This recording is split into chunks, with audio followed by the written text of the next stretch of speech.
High friends, welcome Sri Sra channel. இன்னைக்கு நம்ம மாடி தோட்டத்தில் என்ன பார்க்க போறோம் பார்த்தீங்கன்னா, ஆக்சுவலி மாடி தோட்டம் இல்லை, இன்னைக்கு பால்கனி. ஸோ பால்கனியில் என்ன பார்த்தீங்கன்னா மஞ்சள் கனகாம்பரம், இது பார்த்தீங்கன்னா நாட்டு கனகாம்பரம், அதாவது டபுள் கலர் இருக்கும் பாருங்க.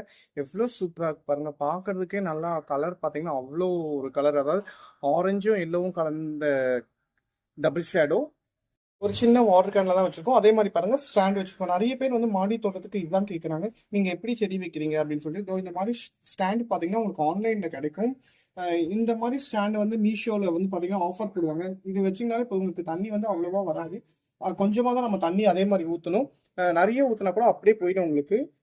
பாருங்க, நிறைய பேர் கேட்குறது இதுதான் டவுட்டு, இந்த மாடி தோட்டத்தில் எப்படி நீங்கள் இந்த மாதிரி தண்ணி ஊற்றி இது பண்ணுறீங்க, ஏன்னா அது வந்து தளத்துக்கு வந்து பாதிப்பு வருமானு. எந்த பாதிப்புமே வராது. நீங்கள் கரெக்டாக கொஞ்சமாக தண்ணி ஊற்றி கொஞ்சமாக இது பண்ணிங்கன்னா போதும். அதே மாதிரி இதுக்கு நம்ம உரம் பார்த்தீங்கன்னா வீட்டு காய்கறி கழிவும் தண்ணி மட்டும்தான். உரம் பார்த்தீங்கன்னா நம்ம சொல்கிறது தான், அந்த வாழைப்பழத்தை வந்து டம்ப் பண்ணி அதை வேஸ்டேஜ் வந்து இது பண்ணுறது.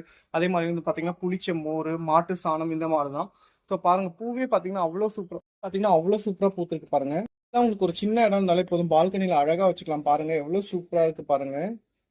ஓகே ஃப்ரெண்ட்ஸ், வேற ஒரு வீடியோவில் பார்க்கலாம். பாய்.